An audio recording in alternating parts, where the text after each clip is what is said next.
In our fantasy baseball wheelhouse segment, we, the Pulse Network, partner up with RotoWire.com and tap into their experts to give you some fantasy baseball advice, some recommendations, and just get you thinking about baseball at this point of the year. Here we are the week after the Super Bowl. RotoWire.com, fantasy sports and games 24/7, everything you need to know. And by the way, baseball is here. Have you done your first mock draft yet? Have you, folks? I tried last night, but I fell asleep at the computer. But anyway, it's time to talk about it, Bernie, okay? And in this segment of Fantasy Baseball Wheelhouse, you are a contributor to RotoWire.com. We've talked about, we're keeping it general themes at this point. So my general theme today I'd like to bring up is guys following up a breakout year. The general theme with everybody is, well, they can't do that again. But what if they do? What if they became an uber player? And if they can't do that again, how much are they going to drop off? Are they going to do a complete 180? So my first question to you, before we get into specific examples like Jacoby Ellsbury, Curtis Granderson, Matt Kemp, guys that had breakout years, MVP years, what do you look for in a guy who had a breakout year as a litmus test, Bernie, to let you know that he's going to repeat it or come close or that he's going to go the other direction? Okay, this is a different era than it was 5 years ago. So these guys that are having breakout years are doing it very legitimately. I don't even want to go on that topic, but when the breakout year happened last year, I am much more confident in many of them sustaining that and keeping the ball rolling. Great point. Great point. That said, let's look at body type, swing type, and just what was in that breakout year. Was it one category, 2, 3, 4? Let's go over those guys, Butch. And okay. Let's talk. Well, then let's start with Jacoby Ellsbury, and not because I'm a Red Sox fan, because when you talk about body type and you talk about swing and you talk about categories, I haven't looked them up specifically. My guess is he had career numbers in 6 or 7 categories, not stolen bases, ironically. He stole 70 in a season, but home runs, RBIs, extra base hits, on-base percentage. I mean, Jacoby Ellsbury was the MVP if it wasn't for Justin Verlander. Well, here's what happens with guys like that. I can look for the stolen bases to drop down a little bit every year as they get a little bit older. And Ellsbury's at the point now where he may not hit the same number of stolen bases as he did last year. That may not be his critical game. If he sees that he's got RBI, chances, home run chances, and he doesn't want to hurt that body so much, that's in the back of my mind about Ellsbury. He's going to sustain it. Let's start with him. I think 2 categories could drop a tad.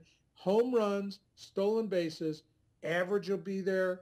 The runs scored will be there. The RBIs will be there. He's a 3-hole hitter.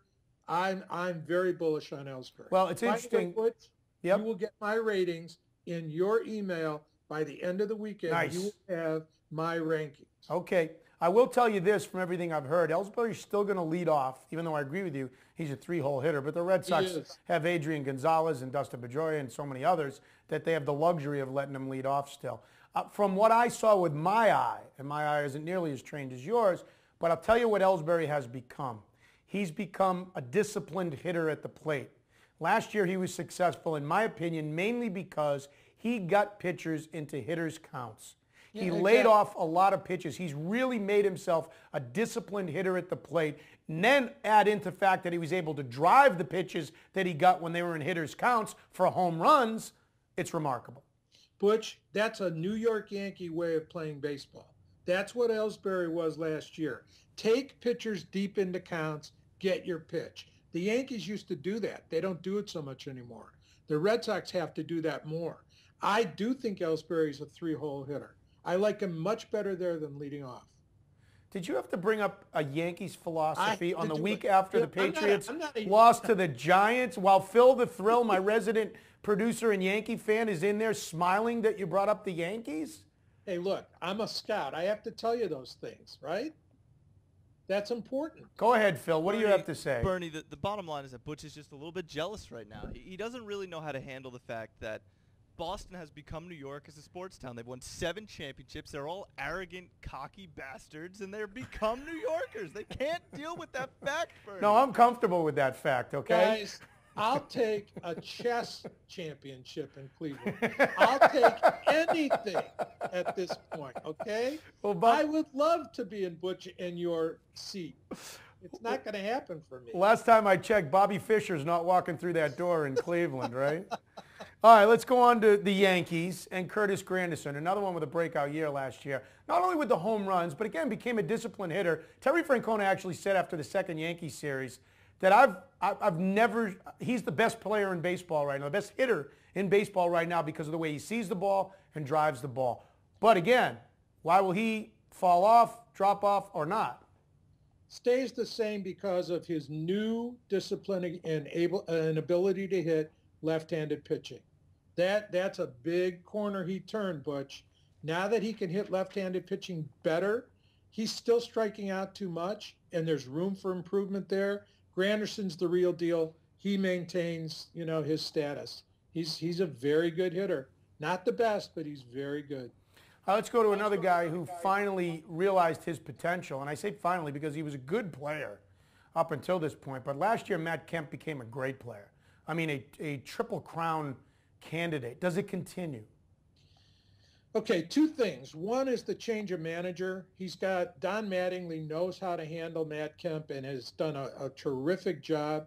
Matt Kemp's a good guy. I saw Matt Kemp when he didn't put out 100% on some games and some plays. He did that last year. He knows who he can be now. He proved to himself what everybody else always said about him. I think the biggest change in Matt Kemp from what I have seen is confidence. He now is using his given skills to their optimal. And I think he continues maybe a slight tick down, but he's going to have another great season. Well, if it's a slight tick down, it's really still going to be a great season. I mean, look at these MVP numbers. 324. He was one home run away from being a 40-40 guy. He stole 40 bases and 39 homers and 126 RBIs. He slugged .586. His OPS was .986. Butch, as a center fielder, you don't see too many center fielders with that number today. Why? Because the outfielders are not great defenders on every team, and he's all over the place. He really has to hustle now.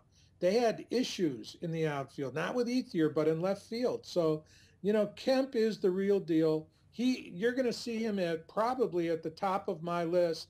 I'm debating between Kemp and Cabrera, but all right, keeps it up. Let me jump you because we're out of time. Final comment about Michael Morse, a guy who had 31 homers and 95 RBIs, did what they paid all the money for, what's his name, the right fielder to do in Washington last year. Jason Worth. He really carried that club.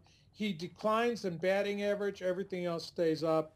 He's going to have another great year.